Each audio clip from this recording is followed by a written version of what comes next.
Character చేస్తున్నప్పుడు ఒక్కొక్క character నుండి కొన్ని క్వాలిటీస్ మళ్ళీ ఉండిపోతాయి యాజ్ అన్ యాక్టర్. అది మన ఇప్పటికి తెలియకపోయినా డౌన్ ద లైన్ ఒక 10-20 ఇయర్స్ తర్వాత తెలుస్తుంది హౌ ఎవ్రీ క్యారెక్టర్ మౌల్డ్ అనేది, ఒక్కొక్క క్యారెక్టర్ ఎలా మౌల్డ్ చేసుకుంటూ వచ్చిందని.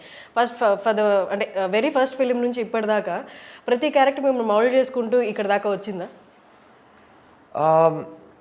క్యారెక్టర్ అనేది ఒక యాక్టర్కి రైటర్ ఇచ్చే గిఫ్ట్ అండి, ఓకేనా? ఆ గిఫ్ట్ని మనం ఎలా తీసుకుంటున్నాం, వాళ్ళు ఏ ఉద్దేశంతో ఆ గిఫ్ట్ని క్రియేట్ చేశారనేది అన్నీ పక్కన పెడితే, ఇప్పుడు మెథడ్ యాక్టింగ్ అనే ఒక పదం ఉంది. మెథడ్ యాక్టింగ్ అంటే అన్ని సినిమాల్లో మనం మెథడ్ యాక్టింగ్ మాస్టర్స్ టీచర్స్ చెప్పినట్టు మనం మెథడ్ యాక్టింగ్ ప్రతి సినిమాలో చేయలేము. ఎందుకంటే మెథడ్ యాక్టింగ్ అంటే మీరు ఇంకో మనిషిగా అయిపోవడం, అలాగే ఉండిపోవడం ఆ పీరియడ్ ఆఫ్ ఫిల్మ్ మేకింగ్ టైంలో. సో మీరు కంప్లీట్గా లోపల నుంచి, ఇప్పుడు ఎవరైనా మిమ్మల్ని సిద్ధార్థ్ని పిలిస్తే మీరు తిరిగి చూడకూడదు, మీ క్యారెక్టర్లోనే మీరు ఉంటారు. అది మెథడ్ ఎక్స్ట్రీమ్. అది కొన్ని సినిమాలు సిద్ధంగా ఉంటుంది. ఎందుకంటే ఫస్ట్ డే ఆఫ్ షూటింగ్ నుంచి లాస్ట్ డే ఆఫ్ షూటింగ్ వరకు డైరెక్టర్ ఏ ఒక్క కారణం కోసం మిమ్మల్ని క్యారెక్టర్ నుంచి బయట రావడానికి చెప్పడు.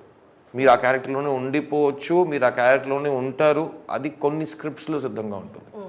కానీ మన కమర్షియల్ సినిమా చేస్తున్నప్పుడు ఒకే సినిమాలో మనం బ్రేవ్గా ఉండాలి, మనకు భయం కూడా రావాలి, మనం నవ్వాలి, మన ఏడవాలి. కానీ అది సినిమా పరంగా కథ పరంగా మనం చేయాలి, రియల్ లైఫ్లో చేస్తున్నట్టు కాదు.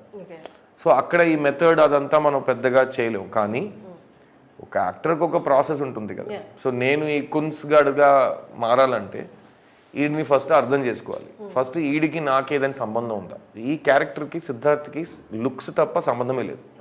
ఆ లుక్స్ కూడా ఈ కార్తిక్ అనే డైరెక్టర్ ఏం చెప్పారంటే, నాకు ఈ సినిమాలో మీరు ఇది కమర్షియల్ సినిమా అయినా నాకు మీరు కనిపించకూడదు. ఎందుకంటే ఈ సినిమాలో ఇంతవరకు మీరు చెయ్యని ఒక విషయం చేయబోతున్నారు. యాక్షన్, ఒక రగ్గెడ్, ఇప్పుడు దాకా అందరూ chocolate boy, lover boy, so cute, so sweet అని చెప్పే ఒక హీరోని నేను వెంటనే వెళ్ళి ఒక సీన్లో 20 మందిని కొడితే నమ్మరు. అది నాలాంటి ఒక సాఫ్ట్ హీరో చేస్తే నమ్మరు. సో వాళ్ళు నమ్మాలంటే దానికి నేను కొంచెం మారాలి. So at the same time కథ నన్ను సపోర్ట్ చేయాలి. ఈ కథలో ఒక మనిషి, ఇప్పుడు యాక్షన్ సీక్వెన్స్ తీసుకోండి, ఒక మనిషి ఇంకో మనిషిని కొడుతున్నాడు, ఇది యాక్షన్ సీన్. ఎందుకు కొడుతున్నాడు అనే ఒక రీజన్ ఉంటుంది, ఓకేనా? ఆడి కొట్టేంత ధైర్యం ఉందా, లేకపోతే ఆ ధైర్యం వచ్చిందా అనే ఒక క్వశ్చన్ వచ్చింది. తర్వాత కొడితే ఎంత కొట్టాడు, ఎంత పవర్తో కొట్టాడు, ఆడికి ఆ బాడీ ఉందా, ఫిజికల్ ఉందా, ఆ కొట్టిన తర్వాత ఏమైంది, దాని ప్రభావం ఏంటి ఆడి లైఫ్లో, ఇవన్నీ ఒక యాక్షన్ సీన్లో మీరు లాజిక్ కరెక్ట్గా సెట్ చేస్తే నేను క్యారెక్టర్గా మారిపోయి ఆడియన్స్ నమ్మేస్తారు. అది ఈ సినిమాలో ఉంది. సో ఈ కున్స్ క్యారెక్టర్కి నాకు సంబంధం లేదు, కానీ వాడి గురించి నేను తెలుసుకోవాలి. ఇప్పుడు ఆడికి డబ్బులు అంటే ఎవ్రీథింగ్, నాకు డబ్బులు అంటే నిజంగానే పెద్దగా పడదు. ఇప్పుడు చూస్తున్న వాళ్ళు తిట్టవచ్చు, ఏంట్రా నీ దగ్గర చాలా డబ్బులు ఉన్నాయి, నువ్వు ఈజీగా చెప్పొచ్చు అని. అది నేను చెప్పే ఉద్దేశం అది కాదు. డబ్బులు ఉంటే సరిపోతాయి, డబ్బులు ఉంటే చాలు అని ఒక నమ్మకం నాకు లేదు. ఎందుకంటే చాలామంది ఇంటర్వ్యూ చూస్తున్న వాళ్ళకి నేను ఇప్పుడే చెప్తున్నాను, రేపు నేను పొద్దున మీకు 100 కోట్లు ఇస్తాను, మీరు నేను చచ్చే వరకు 100% హ్యాపీగా ఉంటానని రాసిస్తారని. నేను పొరపాటుగా చెప్పేస్తారు, అవును సార్ 100 కోట్లు ఇచ్చేది నేను రాసిస్తానని చెప్తారు. అది జరగదు. డబ్బులు ఉంటే హ్యాపీనెస్ ఉంటుంది అనేది చాలా మూర్ఖత్వం. వీడు నమ్ముతాడు డబ్బులు ఉంటే ఏమైనా చేయొచ్చు, సరిపోతుంది లైఫ్.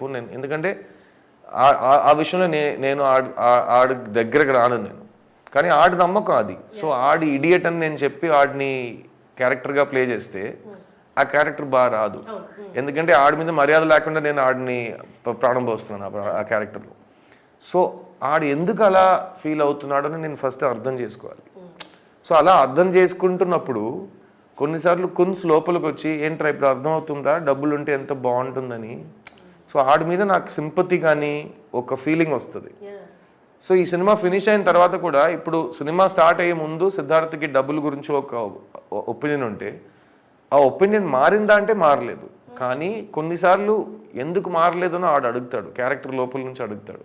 సో సిద్ధార్థకి కున్స్కి మధ్యలో డిస్కషన్స్ జరుగుతాయి. సో అది ప్రతి సినిమాలో జరుగుతుంది. అదే ఇన్ఫ్లుయెన్స్ చేయదా మిమ్మల్ని?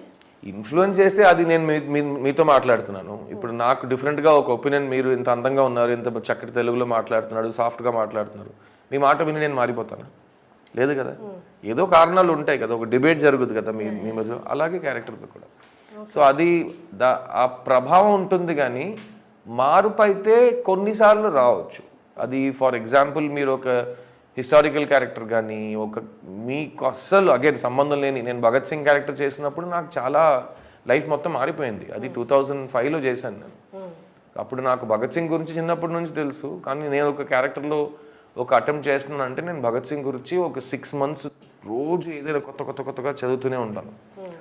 అప్పుడు 23 సంవత్సరాల్లో ఒక మనిషి నవ్వుతూ చచ్చిపోయాడా?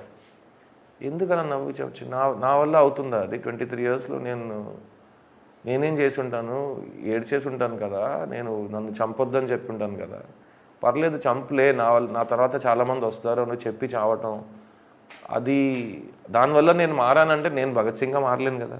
నేను భగత్ సింగ్ అయిపోతానని చెప్తే చాలా, అయితే నేను next cinema title Bhagat Singh పెట్టుకుంటాను. ఆ నేచర్ అయితే వచ్చిందా కొంచెం అయినా? డెఫినెట్గా ఆ నేచర్ గురించి, ఆ గొప్పతనం గురించి ఒక అండర్స్టాండింగ్ వచ్చింది. ఓకే, ఆ ఏజ్లో అది సరిపోయింది.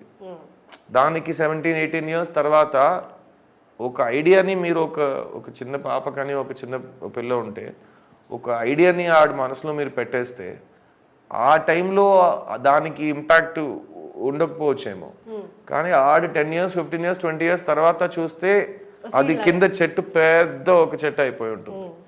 సో అలా ప్రతి క్యారెక్టర్లో నాకు తెలియని విషయాలు లోపల వెళ్ళిపోయి తర్వాత ఇంపాక్ట్ వస్తుందేమో, కానీ ఓపెన్గా అవును ఇది వల్ల నేను ఇలా మారానంటే అది చెప్పడం నాకు కష్టం. నాతో జీవిస్తున్న వాళ్ళు ఎవరైనా చెప్తే maybe we can get that idea.